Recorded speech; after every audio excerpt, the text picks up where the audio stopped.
Hello, beautiful people. Thank you for viewing Lydia's Insights, because that's what you're viewing right now. If you just accidentally like, oh, I want to see what this girl has to say. Okay, well, I'm gonna be talking about Mother's Day, because Mother's Day was yesterday, and I think I'm just gonna read to you guys, a brief section from Jesus Always, a book that I have that I've done before. And honestly, some things will come to me, but I was just like really struggling about what I was going to talk to you guys about today.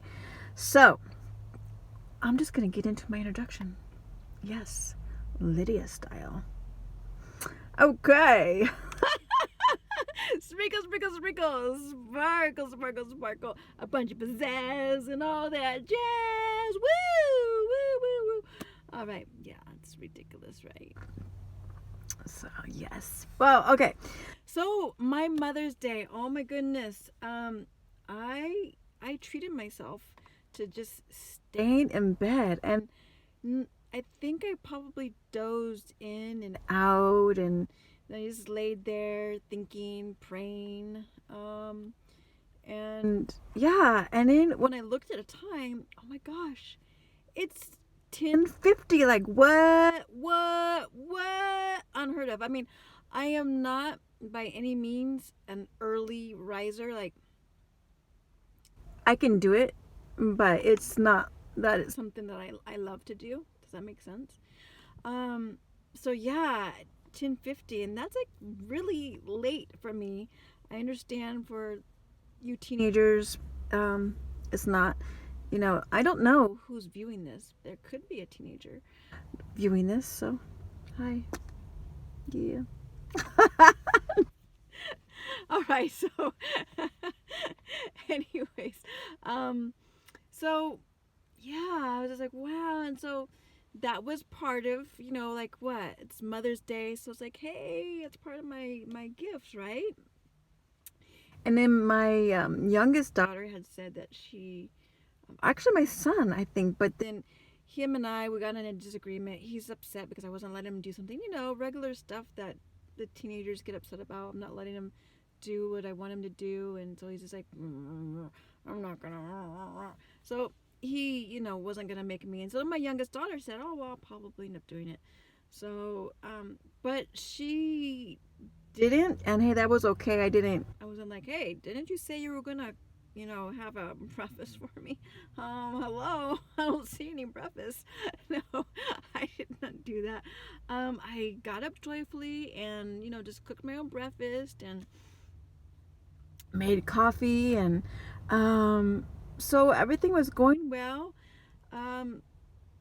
And actually, yeah, I really didn't get any presents. So, but for me, I don't have that expectation of receiving presents or gifts. If I do, then great. However, I feel that I did get sucked into the whole thing of expecting my children to show some greater appreciation for me, and that they should be grateful and thankful. And so when you do that, for me anyway, it just like, it's so crippling. Like, I feel that it cripples you, because you're like, how can you be doing this to me on Mother's Day? I mean, oh my gosh, it's one day a year. Come on, kids. This is, and yes, honestly, if you're mature enough, then yes, you can think that way. But in all honesty, their frontal lobe is not fully developed, in their defense. So, and that helps me as well. Their frontal lobe is not fully developed, and it won't fully be developed until about the age of 25. So, in their defense. But however, I wasn't able to think that clearly. And one of my daughters, one of the younger ones, she's just throwing attitude, because she can. Why not? And she's not wanting to do something. No, I don't want to do that. And I'm not going to do that, because why? Why should I do that? Like, And so I'm just like, and she was, oof, not pretty. I mean, I lost my temper, like, oh my goodness. Like, I yelled, like, even my vocal cords got, I mean, that lets you know. Um, yes, and I was wrong. Yes, and I did apologize later, but the damage was already done. And, but man, these kids, the teenagers and kids and teenagers, well, all my kids are teenagers. Well, the youngest is 12, but she basically is a teenager. I mean, she's surrounded by them, so she might as well be. Sixth grader. She's in middle school, so she's around 7th, 8th graders, so she sees nothing but teenagers. Anyway, so yeah, so I feel that, you know what? Let's all do ourselves a favor next Mother's Day. And to you fathers as well, let's just enter the day with having an attitude of gratitude, of just that the Lord, the good Lord, decided to give us another day. Excuse me, that was rude. I burped.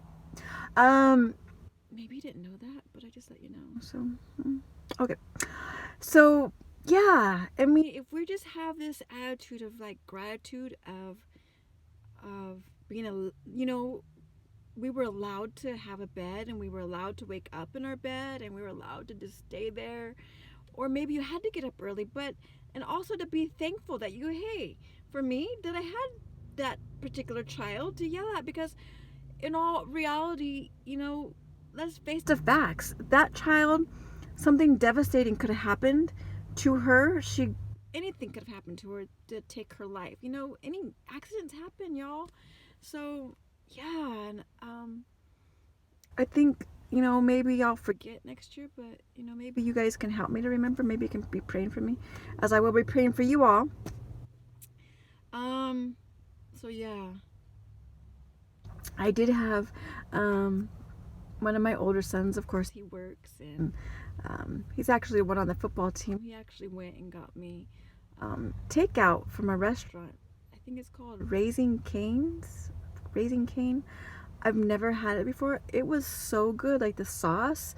It was so good. So if you guys are ever able to, I think it was in Rockland. I'm not sure, Rockland or Roseville, but that's where he got it. And it was so good, so good. So try it. Chicken strips, fried chicken strips. Like there's like crispy bread, heavily buttered. It's really fattening meal, and fries. And I guess you put the bread and the fries together and you dip it. So if you want to be nice and neat and all pretty and cute as you eat, then yeah, don't get that meal. But yeah, if you just don't care, then it's great. And I was at home, so I was just like perfect. But then I had all the kids wanting my meal, and of course I shared. But of course I wasn't gonna cook, and I didn't cook, and they're all complaining, there's nothing to eat in here. Yeah, there was food, it's not what they wanted, and not fast food. So anyway, so I'm gonna stop talking about that, and I'm going to read to you from Jesus always. And what's today? Is today the 9th? Yeah, because yesterday was the 8th, right? Because that was Mother's Day. All right, I'm going to read to you. I met you in the place of your deepest need. So come to me just as you are, leaving pretense and performance behind. You are totally transparent to me. I know everything about you. Yet because you are my own, redeemed by my blood, I have unlimited, unfailing love for you. I feel that we all need to be reminded about that he has unlimited love for us. Or at least I know that I do. I need to be reminded. And I think, as I've shared with you before, those of you that have been watching, I do have struggles. And some days, well, obviously, as I just told you, I just got done yelling at my child. Some days the struggle is more severe than others. Like I would say that was a severe struggle, just not being able to keep my cool. And that's a part of like self-control, right? Being able to keep yourself, calm, cool, collective. And when you lose control, that's because you're feeling out of control. And so that is like, it's like your way of handling it, And honestly, I was feeling like out of control. And then the anger builds because I'm feeling out of control. She's not listening to me. What can I do? And then afterwards, you feel bad and you beat yourself up. And that's like the enemy. The enemy comes in and tells you, yeah, and you call yourself, you're what? You say you follow the footsteps of Jesus? No, you don't. So I feel that the different teachers I've listened to today on K-Wave, I feel like they have been, Pastor Chuck today, a matter of fact, was saying, you know what? All those before you, they had times of failure. They had times of messing up. No one is perfect. No one has lived this perfect life, this righteous life, except for Jesus. And that is why I choose to follow his footsteps. And so, yeah, he still wants to use you. You are still considered, he still looks at us like we are something amazing. Like we are precious in his sight, even though we do stuff that just like, breaks my heart. And I know it breaks his. Oh, goodness. Okay. Well, guys, I'm tired. I really am. There's a long story about my youngest daughter bringing home a hamster that the teacher lets the kids bring home over the weekend, and then it escaped, and a whole thing. And so I'm really tired, actually, because I had to get up and I yelled at her. Not yell like I did, just like, Joy. Oh, I said her name. Forget her name, because they don't want me saying their names. I know they have their reasons, but anyway, so don't say anything because I don't think I'm going to delete this. Anyway, I'm going to stop and just continue. So, yeah. So, she took care of it, but I was there to help. And then I would go back to bed. And she had to stay up with it one time. And so, and it kept escaping. And then she actually thought of it to put it against the desk. And so, but until that time, it was 3 times that she had to get up. I got up with her, I think I got up with her the 2 times. So yeah, I am tired. I know she is too. I was like, welcome to what it's like to have a baby. And her eldest sister laughed. So, all right, what did I tell you that for? Well, because why not? Just like, why? Because I'm tired. I'm just like, all right, yes, I've said all right so many times, and this time it's for real. One more time. All right. Thank you so much for viewing, beautiful people. Thank you. And may your day be blessed and your week. Go out and just love people. Love. Yeah, even the most irritating ones. Yes, Lydia. Love the humans that God has given you. Goodbye.